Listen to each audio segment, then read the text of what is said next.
For your consideration this morning, SJR 9. This is a constitutional change that, if it moves through the process, will go to the people on the ballot. And it makes needed reforms to the Missouri Plan, or as some call it, the Nonpartisan Court Plan. I first would like to make the point that because something is nonpartisan, it does not make it non-political. Make no mistake, Senators, this system, this plan, has been hijacked by a special interest group. There was a knee-jerk reaction that you'll hear testimony about why we instituted the Missouri Plan. There was a special interest that was controlling and was out of control as far as the appointment of our judges. And so the pendulum swung the other way, and now we have a different special interest group controlling who our judges are in this state. I encourage this committee to, and I'm sure you will, you're all very learned people, really to seriously consider and evaluate all of the aspects of this proposal. And I do think that the more transparent you can make something, the less political. It's all political. I mean, I agree with you. Everything that we do in our life is political. We go to a movie and debate with our spouses. Which movie we're going to see, that's political.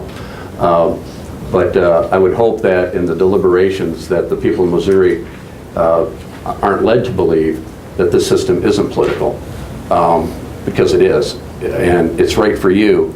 I think that what Senator Lemke's proposing will make it better. There's basically three ways states around the country use to select their highest courts, their Supreme Courts.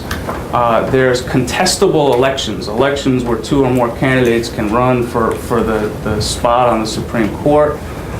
There's the Missouri Plan, like you have here in Missouri and in several other states. And then there's also what we call the federal model of Senate confirmation, where the governor's appointment or nominee to the court doesn't join the court unless the state Senate or a similar popularly elected body votes to confirm that judge. And when you listen sometimes to people talking about how different states select their judges, sometimes people boil it all down to a choice of two things, either elections to pick a judge or the Missouri Plan, or as some people call it, merit selection. I try not to use that phrase because I don't think it produces more meritorious judges. So I call it the Missouri Plan after the state that started it. But it's not just two choices. It's not just electing judges or the Missouri Plan. As my table and my testimony shows, although almost half the states elect their judges, there's a lot of variation among the remaining states who don't select their judges in different ways of doing it.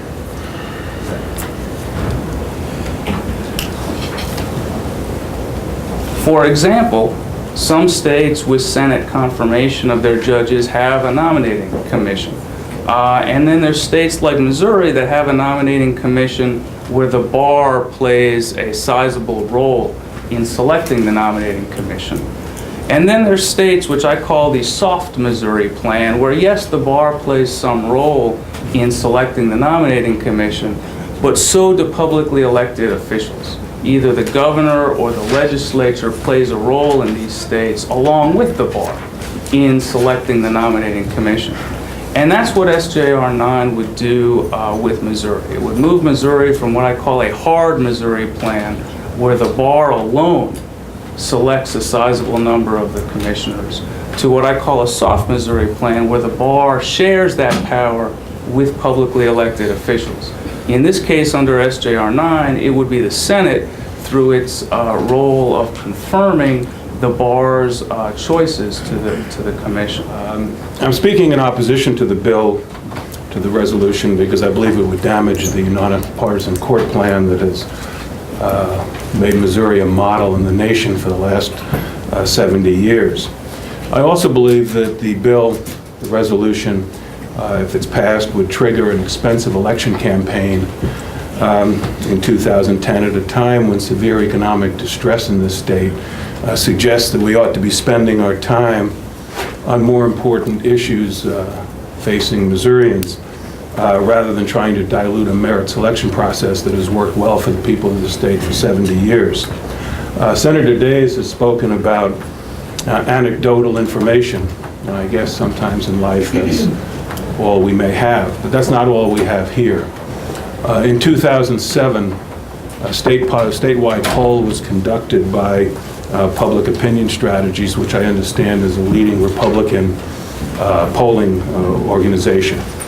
The current merit selection plan was supported by 71% of Missouri voters in that poll. Republicans, Democrats, independents by similarly identical margins. Only 5% of Missourians said that judicial selection was one of their top two priorities for the governor and the legislature. Nearly half, 47%, said health care was their leading priority. 37% said public education, 37% said taxes and government spending. All of these clear margins emerged before the current recession that has left Missourians in such dire straits, and also before the people of Greene County in the most recent election voted to adopt the Nonpartisan Court Plan for selection of their trial judges. Today we've talked a lot about the process for selecting judges, and I feel like we're talking a little bit about how to make the best hamburger. And I come to you today having served at all levels of the judiciary, and I'm greatly honored to have that opportunity. And I guess I'm the hamburger for the group to ask questions of as to how'd you get there and why did you leave? I can answer that question too. But for almost 70 years, we've had the Missouri Court Plan. That's longer than most of us in this room have been alive. And it's worked very well. It works hand in hand with an elective system in our rural counties where I came from originally and where I was first elected. I will tell you that in that elective environment, I only one time in 12 years as a judge have ever had to run against an opponent. Most of the judges don't ever have an opponent in the elective system. In a retention system, you have to run against your own record every time. So I just want to point that out.